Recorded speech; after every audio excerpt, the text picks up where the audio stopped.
Amados, amemo-nos uns aos outros,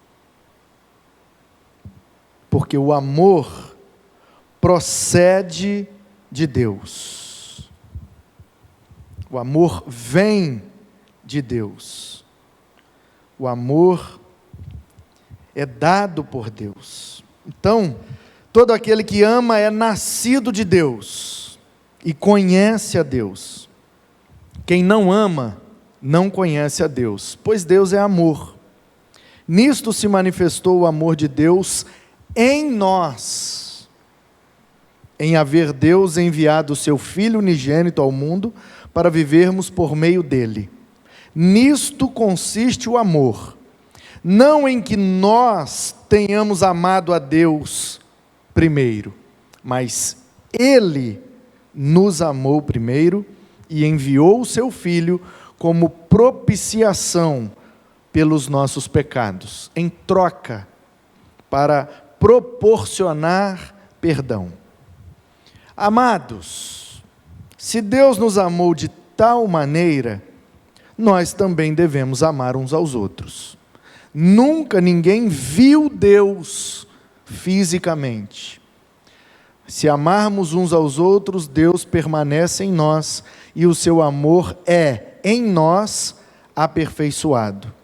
Nisto conhecemos que permanecemos nele e que ele permanece em nós, pelo fato de nos ter dado do seu Espírito. E nós temos visto e temos dado testemunho de que o Pai enviou o seu Filho como Salvador do mundo.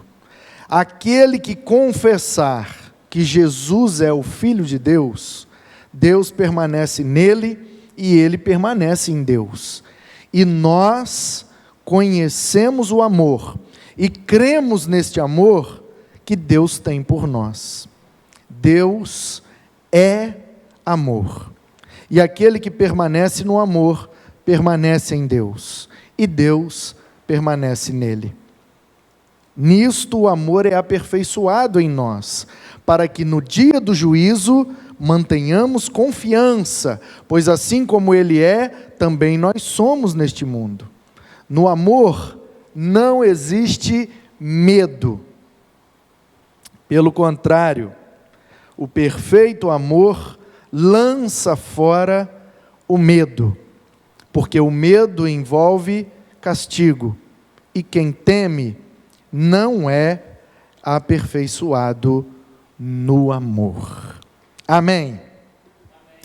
Queridos, em abril, nossa série de mensagens tem esse título: a Bíblia como base do nosso relacionamento, ou seja, os nossos relacionamentos devem ser e estar baseados na Bíblia, nas orientações bíblicas.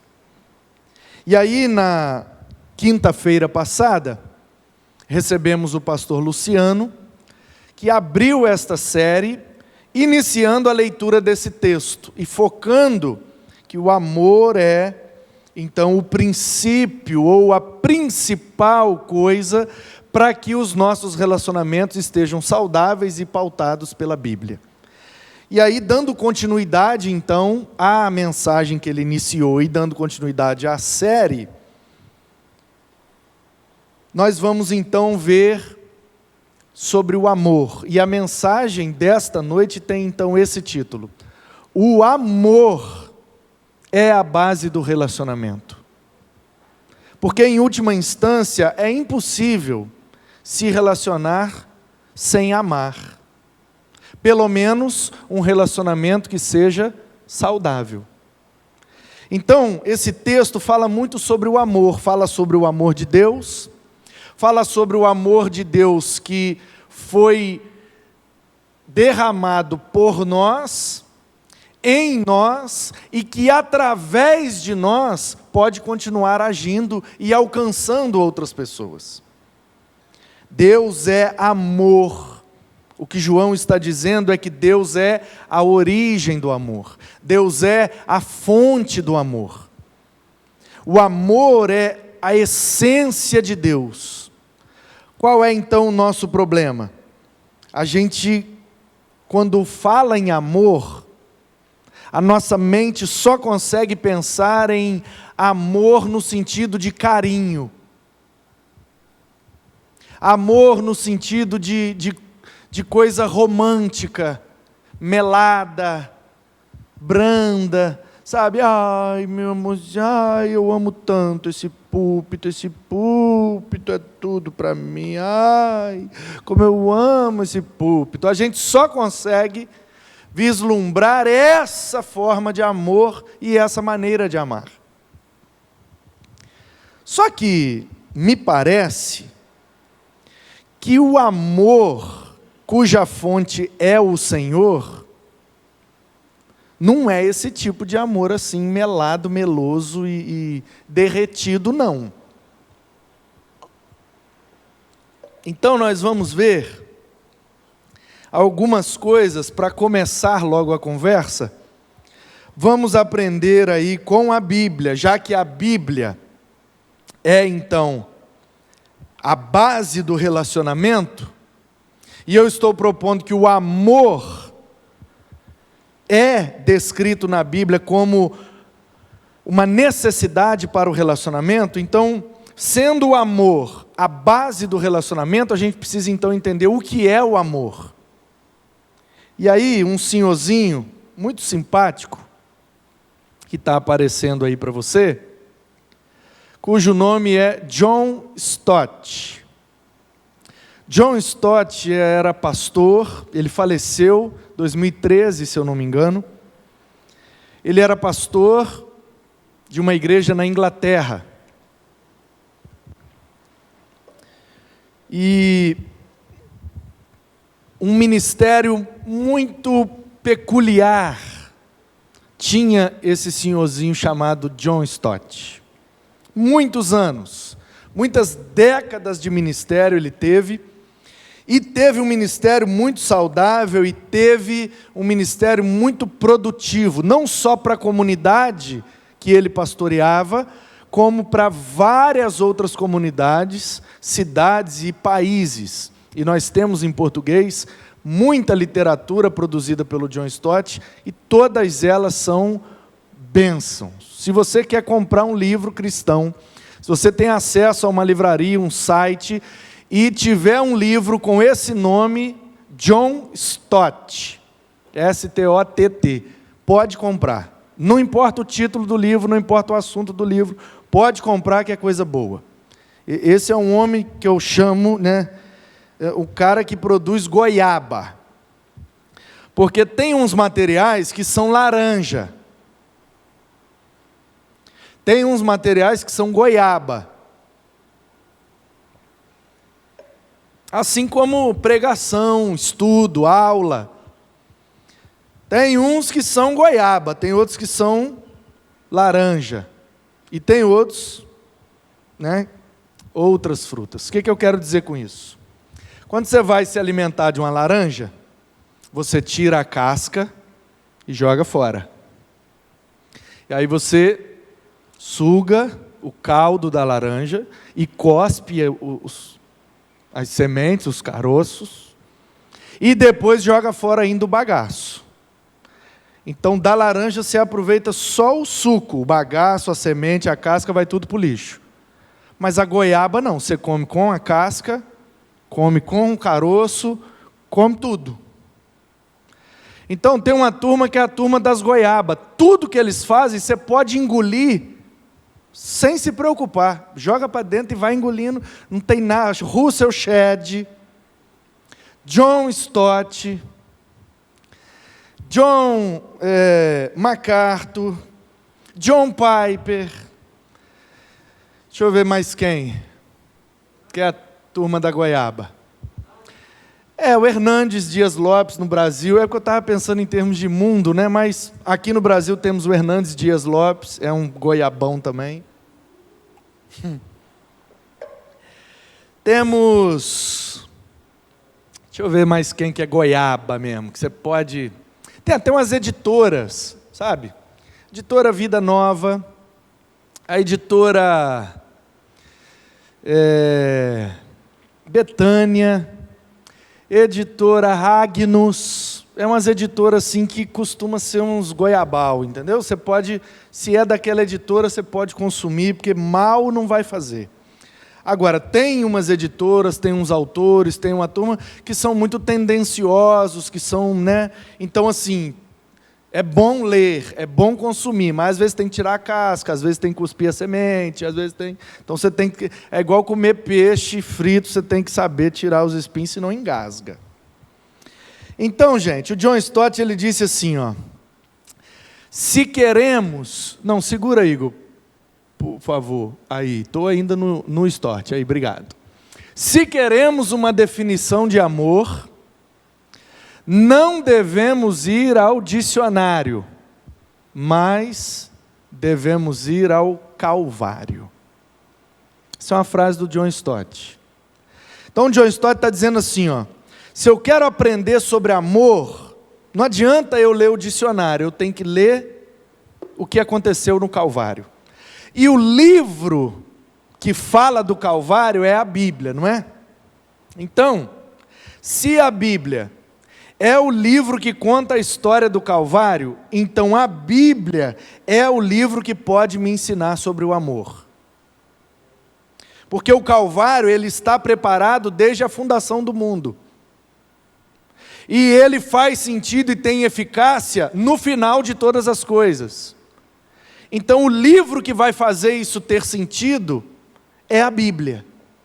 Então, a Bíblia, ela ensina sobre o amor, ela ensina sobre o relacionamento. E ensina muito. Por causa do Novo Testamento, a gente precisa aprender a língua e a cultura grega. Porque o Novo Testamento foi escrito em grego. Então, se você quer entender o que um escritor quis dizer quando escreveu, o mínimo que você precisa é compreender a língua em que ele escreveu e entender a cultura em que ele escreveu, porque alguns elementos da escrita fazem parte da cultura do escritor. Então, se um escritor vai narrar o que ele comeu na janta, e ele vira e coloca assim, na minha janta tinha arroz e aipim.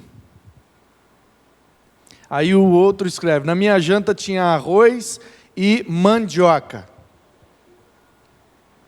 Aí o outro escreve, na minha janta tinha arroz e macaxeira. Se um está em São Paulo ou Espírito Santo, ou em alguns outros lugares, aipim. Se está em Minas, ou em alguns outros lugares mais para o interior, mais subindo para Goiás, mandioca. Eu sei que lá tem diferença, a mandioca é assim, o aipim é assim, estou falando de cultura, estou falando de agricultura não. Então, num lugar é mandioca e ponto. Tudo é mandioca, brava, mansa, aguada, seca, leitosa, venenosa. Um lugar é tudo aipim, no outro lugar é tudo mandioca, e no outro lugar é tudo macaxeira. Então, assim, eles estão falando a mesma coisa, mas estão usando 3 palavras diferentes. Por quê? Por conta da cultura onde eles estão inseridos. Então, para compreender uma mensagem, às vezes eu preciso compreender a cultura em que aquela mensagem foi escrita. Vou te dar um exemplo. Mais um, né? Já dei? Um. Vou dar mais um. Suponhamos que daqui a 2000 anos,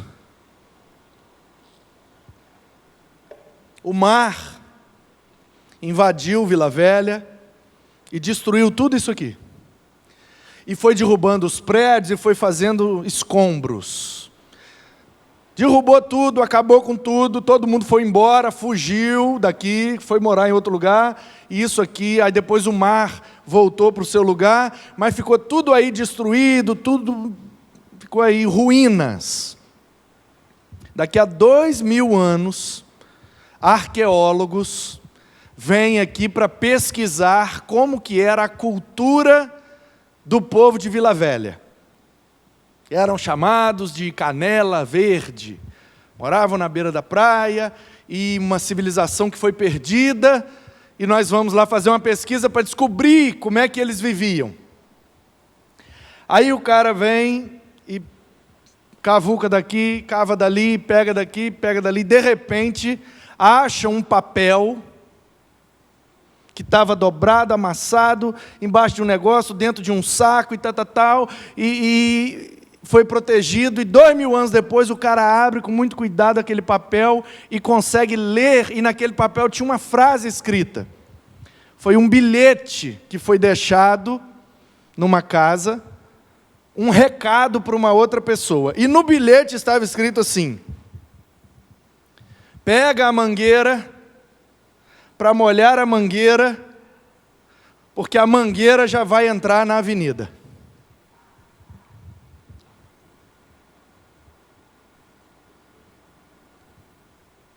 Usou a mesma palavra com 3 sentidos diferentes.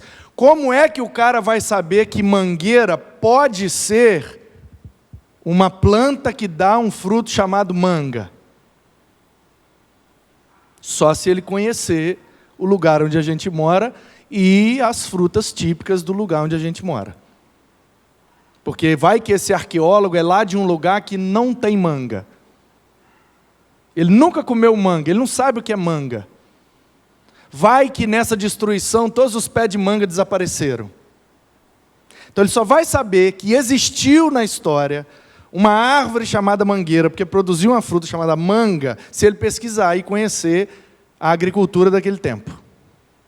Ele só vai saber que mangueira era um nome utilizado para borracha flexível, que geralmente se usava para molhar plantas, ou para aguar, seja lá o que for, se ele pesquisou a cultura e sabe que nesse tempo em que nós vivemos e nesse lugar, mangueira também pode ser um tubo de borracha flexível. E ele só vai saber que mangueira, entrando na avenida, é uma escola de samba num evento anual chamado Carnaval. Ele só vai saber se ele pesquisar, porque daqui a 2000 anos não tem pé de manga mais, não tem mais tubo de borracha flexível, porque acabou o petróleo, e não tem mais carnaval. Então como é que ele vai saber as 3 maneiras de se usar a palavra mangueira? Só se ele estudar e pesquisar, ele vai entender aquele bilhete. Senão ele vai ler e não vai entender nada. Eu sei que é uma notícia um pouco ruim, e eu não gosto de dar notícia ruim, porque o Evangelho é boa notícia. Mas a maioria de nós lê a Bíblia desse jeito. Lendo a Bíblia 2000 anos depois dela ter sido escrita, no mínimo, né? Estou me referindo ao Novo Testamento. Sem conhecer a língua, sem conhecer o idioma, né? Sem conhecer a cultura e o contexto onde esse livro foi escrito, a gente não entende nada. Primeiro porque isso aqui é cópia da cópia da cópia da cópia da cópia da cópia da cópia da cópia da cópia. E é a tradução da tradução da tradução da tradução da tradução. Então, só nesse processo de copiar e traduzir, a gente já perdeu o sentido de muita coisa, porque não são todos os idiomas que têm no seu vocabulário palavras correspondentes no outro idioma. Então, você precisa fazer o exercício de buscar as palavras equivalentes, e nem sempre são correspondentes. Então, para ler o Novo Testamento e compreender, chegar mais perto daquele povo, chegar mais perto dessa mensagem, chegar mais perto dessa cultura, dessa língua, desse idioma, desse lugar onde tudo isso foi vivido e escrito, a gente precisa fazer esse exercício de voltar no tempo. Então, por causa do Novo Testamento, nós tivemos que aprender a língua e a cultura grega. E aí, o que é que nós aprendemos sobre o amor com os gregos, que é a cultura e a língua que o Novo Testamento foi escrito? A gente aprende com os gregos que existem 4 tipos de amor. 4 tipos de amor. Vamos lá? Obrigado. 4 tipos. Por que 4 tipos? Porque para o grego, você sabe que a Grécia é o berço da filosofia. Então eles pensam muito, questionam, ficam ali até tentar entender, enfim. Então, o grego pensou assim, ó: eu tenho uma relação afetiva com a minha mãe. Então eu posso dizer que eu amo minha mãe. Mas eu também tenho uma relação afetiva com o meu amigo. Então eu posso dizer que eu amo o meu amigo. Mas eu também tenho uma relação afetiva com o meu cachorro. Então eu posso dizer que eu amo o meu cachorro. Mas eu também tenho uma relação afetiva com a minha esposa. Então eu posso dizer, eu amo minha esposa. Espera aí, mas o amor que eu tenho pela minha mãe é diferente do amor que eu tenho pelo meu amigo, que é diferente do amor que eu tenho pelo meu cachorro, e que é diferente do amor que eu tenho pela minha esposa. É uma relação afetiva, mas elas têm perspectivas diferentes, porque eu não posso amar minha mãe do mesmo jeito que eu amo meu cachorro, e não posso amar minha mãe do mesmo jeito que eu amo minha esposa, porque tem coisa que eu faço com a minha esposa que eu jamais faria com minha mãe, convenhamos, né? Aí o que é que o grego pensa? Eu não posso usar a mesma palavra? Se a minha relação afetiva com a minha esposa tem uma perspectiva e com a minha mãe tem outra, eu preciso de 2 palavras diferentes. Então, no vocabulário grego, existem 4 palavras para amor. Então, por que que essa mensagem está vindo agora, no início? Porque o amor é o que dá a liga em todo relacionamento. Mas a gente precisa entender o amor nessa perspectiva ampla, panorâmica, com diferentes abordagens e perspectivas, porque senão a gente se frustra, porque eu fico querendo que a minha esposa me ame igual minha mãe me ama, só que é diferente. Inclusive, eu não ia falar não, mas teve uma reação ali, então já vi que eu vou ter que falar. Não, mas é benção. Inclusive,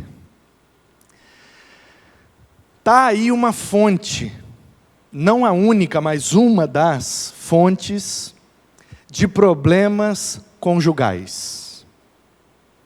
Qual fonte? O menino, geralmente, toda regra tem a exceção, mas geralmente o menino é mais agarrado com a mãe.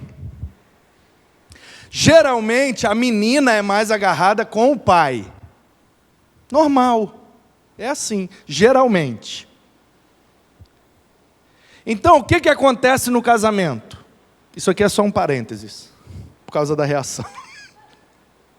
Mas vale a pena. O que acontece geralmente no casamento? E eu vejo muito isso nos aconselhamentos, nas visitas, no pastoreio a gente lida com isso o tempo inteiro, então a gente observa. O que acontece? A frustração de quando o menino se convence de que a mulher dele não é a mãe dele. E vice-versa. E como é que funciona o problema? Funciona assim, ó. O cara morava na casa da mãe dele. A mãe dele pegava a toalha molhada dele, reclamava, mas é mãe. A mãe dele fazia a comida preferida dele. A mãe dele cobria ele de noite quando estava frio. A mãe dele mandava ele voltar para pegar um casaco. A mãe dele, quando ele estava doente, e menino doente é um negócio, né? É um evento. E não importa a idade do menino, não. Então, o menino doente é um evento. A mamãe é a promoter do evento.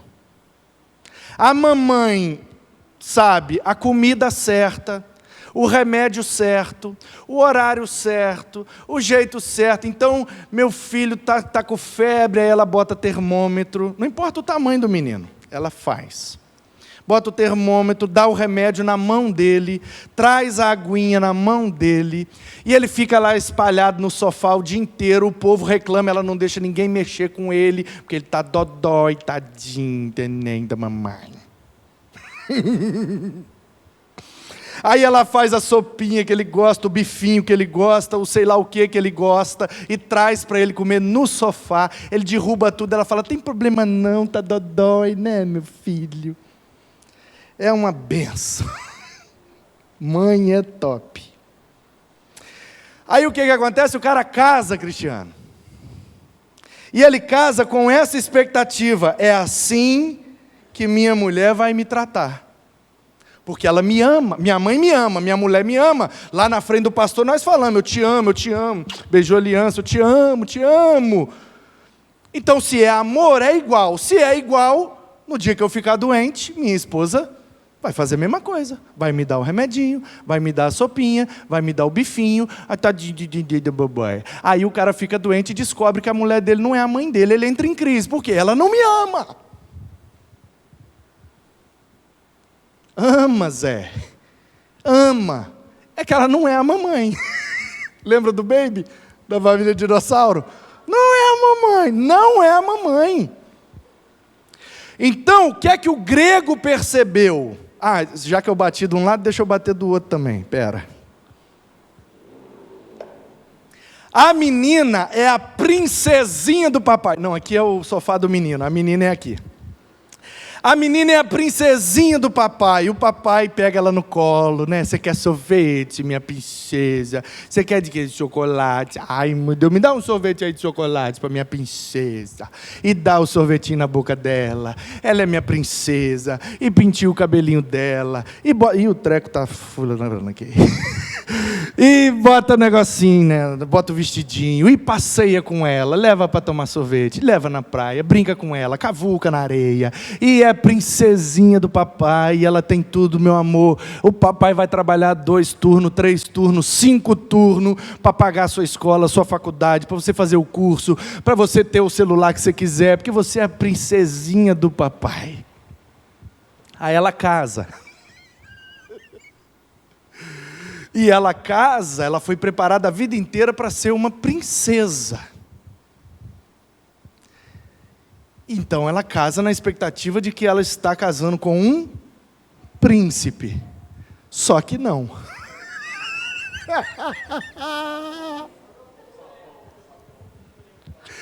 Aí ela chega do trabalho cansada e acha que o cara vai pegar ela no colo, vai tirar o sapatinho dela, vai beijar na testinha dela e vai falar, como é que foi o seu dia, minha princesa? Porque é isso que o papai faria. Só que o marido não é o papai. Aí ela se frustra e grita, você não me ama. Ama sim. É que ele não é o papai. Então, gente, por que é que eu estou, não é nem uma pregação isso aqui, é quase uma palestra mesmo. Por que é que eu estou introduzindo essa série sobre relacionamento com esse assunto? Porque a maioria, 99,9% dos nossos problemas de relacionamentos são oriundos da confusão que a gente faz, da frustração que a gente tem em relação aos tipos de amor que são diferentes. Então o grego, ele sofre menos. Por quê? Porque ele tem 4 palavras diferentes. Então, quando ele vai falar que ama a mãe, ele usa uma palavra. Quando ele vai falar que ama a esposa, ele usa outra palavra. Quando ele vai falar que ele ama o cachorro, ele usa outra palavra. Quando ele vai falar que ama o inimigo, ele usa outra palavra. Então, cada um, quando ouve aquela palavra diferente, sabe que a relação vai ser diferente. O nosso problema é que no nosso idioma só tem uma palavra. E aí a gente confunde as relações que não são iguais, porque a gente chama elas pela mesma palavra, amor. Então vamos lá para os 4 tipos. Primeira palavra na tela, valendo um bombom, o que está escrito ali? É o que, Gi? Fala alto. Nossa, manja dos gregos, hein? Então é isso. Ai, puxou aqui. Essa palavra é ágape. Ágape. Olha, alfa, gama, alfa, pi, eta. Ágape. Esse é um tipo de amor para o grego, que inclusive é o mais usado nas Escrituras e principalmente no Novo Testamento. E Deus amou o mundo, ágape. Amem-se uns aos outros na igreja, ágape. Amados, amemo-nos uns aos outros, ágape. Porque o amor, lá que é maior, né? Ainda que eu falasse a língua dos homens e dos anjos, se eu não tivesse amor, eu nada seria, ágape. Sobraram 3 coisas, a fé, a esperança, o amor. Maior deles é o amor, ágape. É o mais usado, é o que nós somos mais desafiados a praticar como cristãos, porque o Novo Testamento é o livro dos cristãos. A Bíblia é o livro dos cristãos, mas a primeira metade da Bíblia, a gente juntou no Novo Testamento para fazer sentido, porque a gente entende que tudo do Antigo Testamento faz sombra, ou seja, aponta para Cristo e sua missão. Mas o Antigo Testamento, de fato, é a literatura dos judeus. Nós entendemos como palavra de Deus, grudamos no nosso cânon, que é o Novo Testamento. Então, a Bíblia judaica só tem o Antigo, a Bíblia cristã só deveria ter o Novo. Mas como a gente viu Deus falando ali e agindo no decorrer daquela história, a gente grudou um no outro para fazer sentido. Porque lá é que está, de fato, o princípio de todas as coisas. Então, o livro cristão é o Novo Testamento, composto de 27 livros. Na sua grande maioria, cartas. Então, no Novo Testamento, lendo, ou seja, para ter acesso a esse livro, para querer aprender esse livro, para querer praticar esse livro, presume-se que sou cristão. Então, lendo esse livro na língua original, eu sou desafiado a amar. 70% a 80% das vezes eu sou desafiado a amar esse tipo aí de amor, ágape. Que amor é esse? Segundo os gregos, sacrificial e incondicional. Ou seja, é o tipo do amor que eu estou disposto a morrer, e é o tipo do amor que eu não exijo condição para exercer. Incondicional. Ágape. É o amor de Deus por nós. Por quê? Porque Ele estava disposto a morrer por nós, como aconteceu na cruz, e porque Ele não levou em consideração a nossa condição de pecadores. Então Ele nos amou incondicionalmente. Ele não viu na nossa condição uma barreira para amar. Esse é o ágape. Então, a Bíblia me chama para exercer o ágape? Sim. De que maneira? Uma vez no seminário o menino me perguntou, pastor, acho que foi na sua turma, Igor. Pelo que eu me lembro era. Se bem que na sua turma eu dei Antigo Testamento, né? Mas surgiu um assunto lá, o menino perguntou, eu acho que eu respondi. Eu acho que foi na sua. O menino perguntou assim, você era da turma do Ferrari? Não, né? Ah, então acho que foi na do Ferrari. O menino perguntou assim, não foi o Ferrari não, é só porque lembrei que ele estava do lado assim.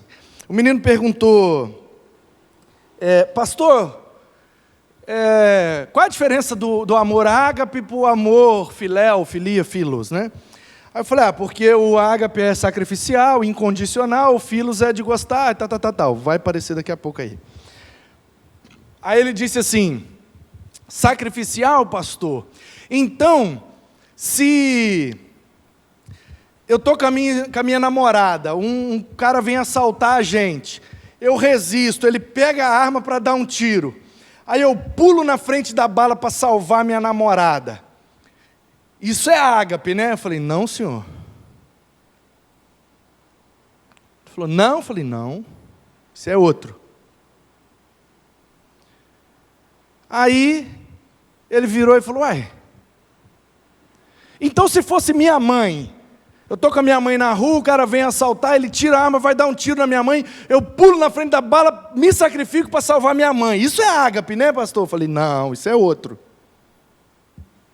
Ele falou, então você é um amigo meu, eu estou aqui com fulano, aí ele falou o nome do menino, e ele é meu amigão e tal, e ele vai ser assaltado, eu pulo na frente da bala para salvar a vida dele. Eu estou me sacrificando, não é ágape. Eu falei, não, isso é outro. Ele falou, então quanto que é ágape? Bota aí para mim os 4, Tainá.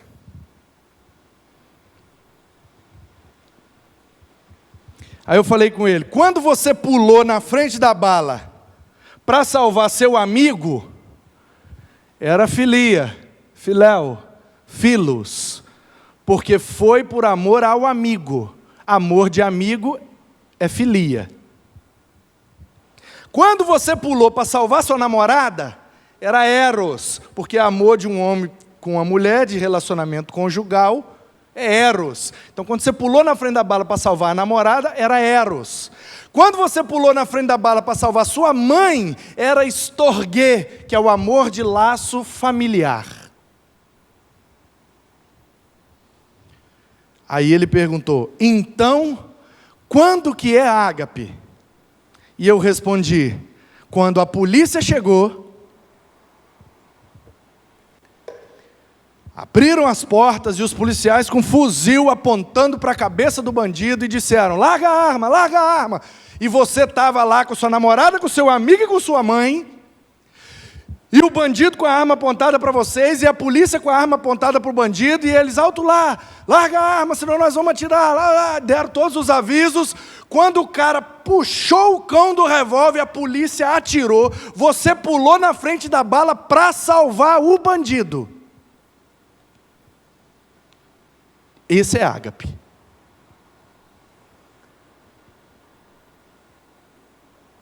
Aí ele fez essa cara aí que você fez agora também. E ele concluiu exatamente o que você acabou de concluir. Rapaz, eu acho que eu nunca mexi com esse negócio de ágape não, hein?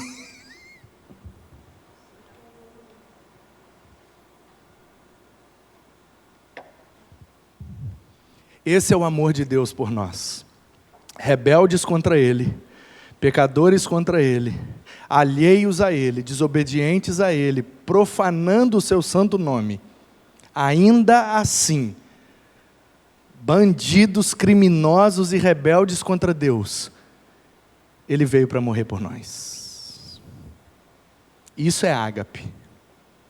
E é o que o Novo Testamento nos estimula e nos desafia a fazer todos os dias. Amar incondicionalmente e sacrificialmente. Pastor, mas não tem como conviver com aquela pessoa, tem muito bafo. É aí que entra o ágape. Pastor, mas tem muito chulé. É aí que entra o ágape. Pastor, mas é muito mentiroso, fica contando mentira sem parar. Aí que entra o ágape. Mas é chato. Aí que entra o ágape. Não, a gente vai ali tomar um açaí, mas não chama não fulano estraga prazer, espalha rodinha. Chama. É aí que entra o ágape. O ágape é o amor de Deus. O ágape é o amor de Jesus por nós. Por isso que nós temos que imitá-lo e praticá-lo. Porém, não existe só esse tipo. Então, Além do ágape, nós temos o filia, filos ou filéu, que é o amor de amigo, que é gostar da companhia, amizade, se sentir em casa, sabe? É tipo brother from different mothers, é o irmão de outra mãe, é aquela pessoa que você conheceu tem pouco tempo, mas parece que vocês são amigos desde a infância. É aquela pessoa que você passa 10 horas na companhia dela e quando vai embora ainda fica, queria mais. É esse tipo de amor aí. É a filia, ou o filéu, amor de amizade. Tá bom? Gostar da companhia, querer estar perto, querer estar junto. Aí vem o eros, que é do homem com a mulher, é o amor conjugal. Daí a raiz da palavra erótico. Um homem e mulher, intimidade conjugal, eros. E o estorguê, que é o amor de laços familiares. Uma sobrinha por um tio, uma avó por um neto, um irmão por uma irmã, aquela coisa do cunhado, o cara pegou dinheiro emprestado, já pegou 3 vezes, não pagou nenhuma, aí agora na Páscoa fomos passar o feriado junto, ele estava lá chorando, aí queria mais dinheiro, aí a gente fez uma vaquinha lá e deu mais dinheiro, porque fazer o quê? Da família. Da família. Então são essas atitudes amorosas que a gente tem, mas que a gente não é motivado pelo sacrifício, nem pela amizade, nem pela intimidade. A gente é motivado só porque é da família. E a gente fazer o quê? Da família, né? Então, esses são, entre aspas, os 4 amores gregos. Por que é que os gregos se frustram menos nos relacionamentos? Porque eles sabem diferenciar. O cara vira para o amigo e fala, eu filoste. Aí o cara sabe, ele gosta da minha companhia. Aí ele vira para a mulher e eroste. Ele gosta da intimidade conjugal que tem comigo. Aí ele vira para a mãe e fala, estorguete. Aí a mãe fala, esse é meu filhão. Então a mãe não briga com a nora, por quê? Porque ela entende que o amor dela é estorguê, e o amor da nora é o eros. É diferente, dona, não precisa brigar não. Então o amigo não briga com a esposa. Por quê? Porque o da esposa é eros, o do amigo é filos. Ô meu brother, nós é parceiro, mas agora dá licença aí que eu vou ter que dar um tibum ali, porque ali tá ligado, né?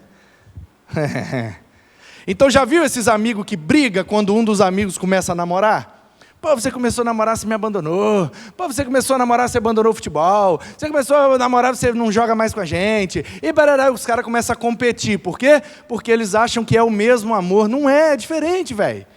Igual uma vez, um menino chegou para mim e falou, pô, pastor, minha esposa não me acompanha em nada, ela não gosta de futebol, ela não gosta de videogame, ela não gosta de ir para praia, ela não gosta de aventura, ela não gosta de não sei o quê. O que eu faço, pastor? Eu falei, arruma um amigo, velho. Você precisa de um amigo.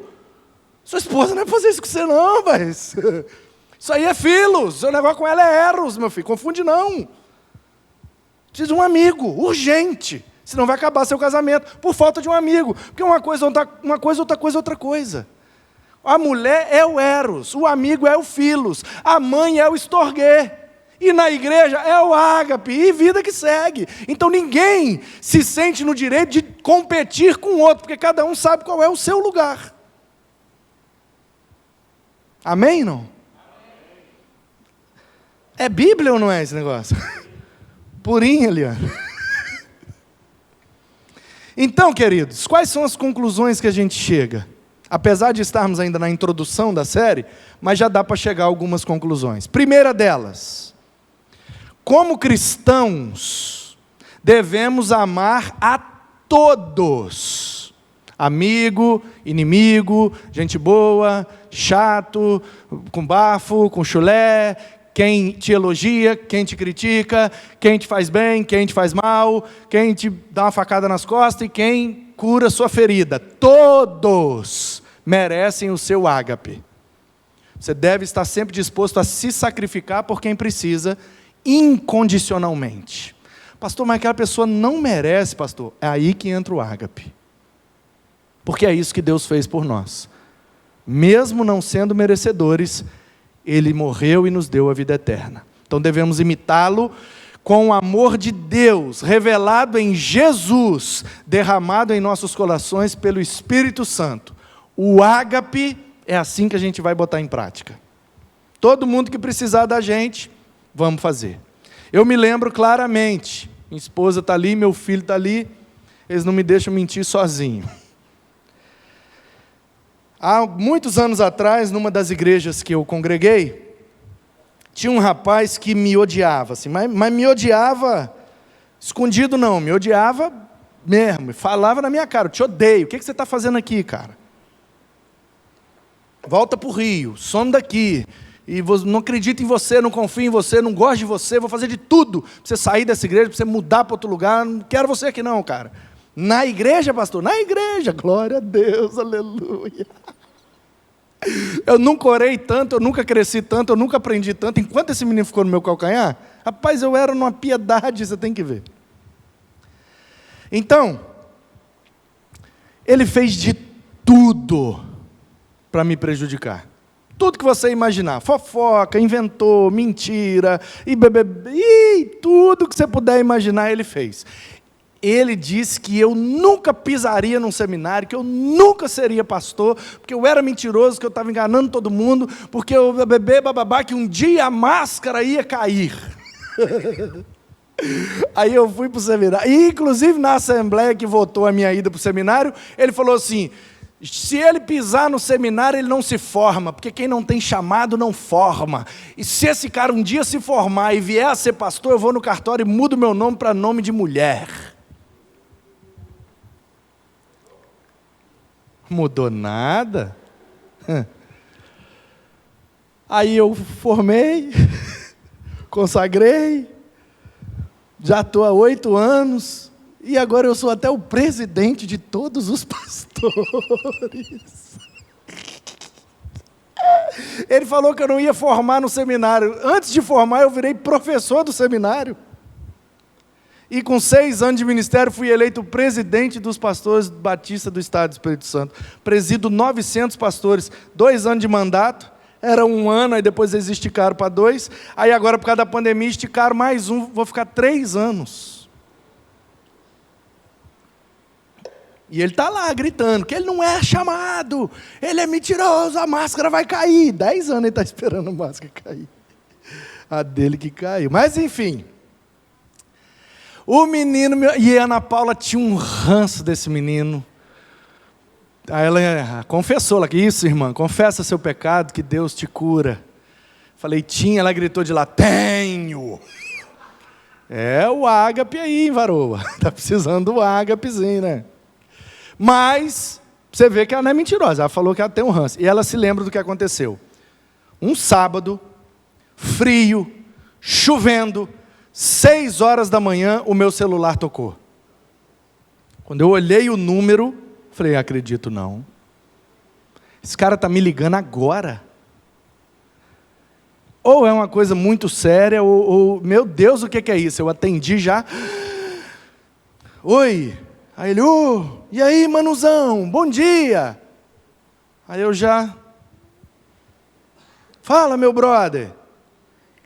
Rapaz, é o seguinte, cara, eu tentei o fulano, tentei o ciclano, tentei o beltrano, ninguém me atendeu. Celular desligado, caixa postal, de manhã, ninguém acorda cedo. O negócio é o seguinte, cara, ele tinha casado, né? Aliás, era domingo, 6 horas da manhã, ele casou no sábado, e era domingo, 6 horas da manhã, chovendo. Aí ele falou assim, cara, eu estou saindo para a lua de mel, e meu carro atolou na porta aqui da garagem, porque a rampa da garagem não estava pronta a casa, né? Que ele casou e foi morar meio às pressas e tal, a casa não estava pronta. A rampa da garagem era de barro. No que choveu, o barro cedeu. Então ele foi, mas o barro foi cedendo. Quando ele saiu aquele negócio de ferro onde o portão corre, o carro dele enganchou naquele negócio de ferro e não ia nem para frente nem para trás, porque o barro cedeu e lameou o carro e a casa toda, e o carro agarrado lá, e eu, né, no trabalho, uma caminhonetezinha do meu patrão ficava comigo, e eu andava sempre com uma corda, com um guinho, para ajudar os outros. Aí ele falou, tem como você vir aqui? Não, cara, com a caminhonete, com a corda, para me socorrer aqui, me tirar da lama, porque eu estou indo para a lua de mel.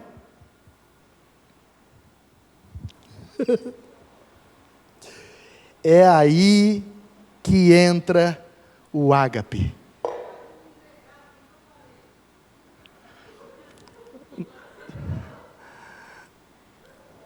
Falei, estou indo agora. Botei a roupa e fui debaixo de chuva, no barro, entrar embaixo do carro dele para amarrar a corda e tirar o carro dele. E ainda dei uma ducha grátis para ele no posto que eu trabalhava, e ele foi para a lua de mel com o carro limpinho, e eu fiquei todo sujo.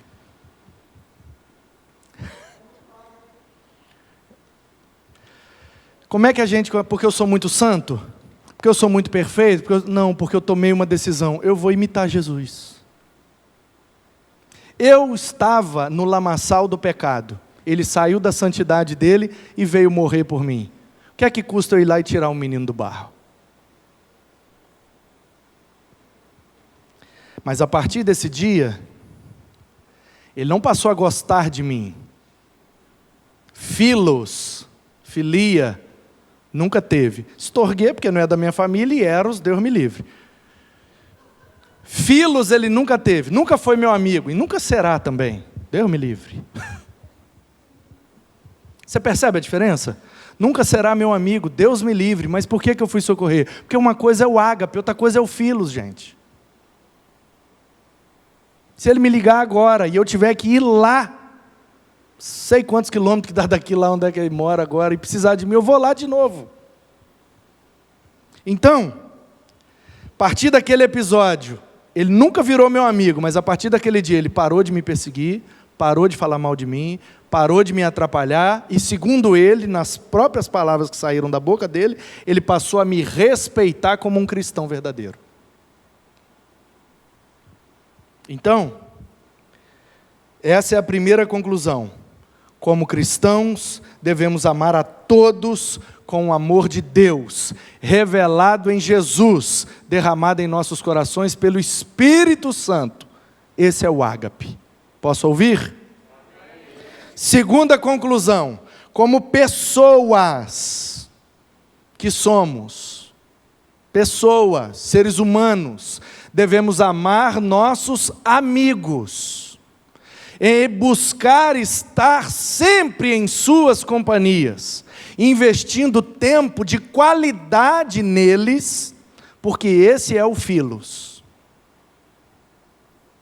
Filos. Se você gosta da companhia de alguém, você precisa amar.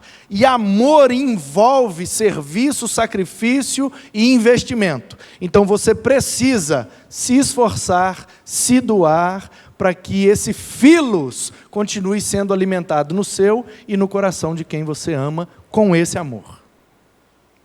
Então a gente não pode confundir. Tem gente que a gente só vai ter ágape e só vai receber ágape, e está tudo bem. Tem gente que a gente vai ter e vai receber filia, filos, e está tudo bem. E em terceiro lugar, como cônjuges, ou seja, como marido e mulher, devemos amar com intensidade, apaixonadamente, investindo em nosso casamento, porque esse é o eros.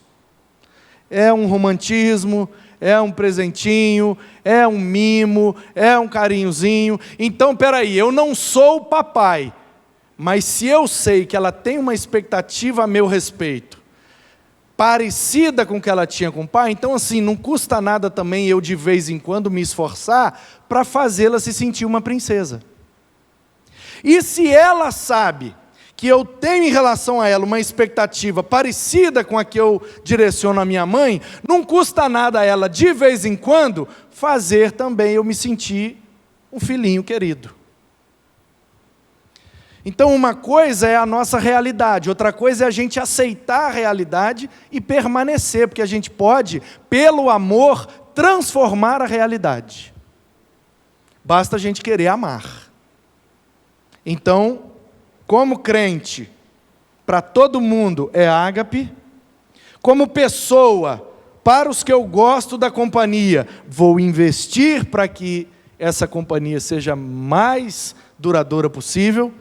E com a minha esposa, ou você, mulher, com o seu marido, você vai fazer intensamente e apaixonadamente para que ele seja satisfeito nessa relação chamada eros.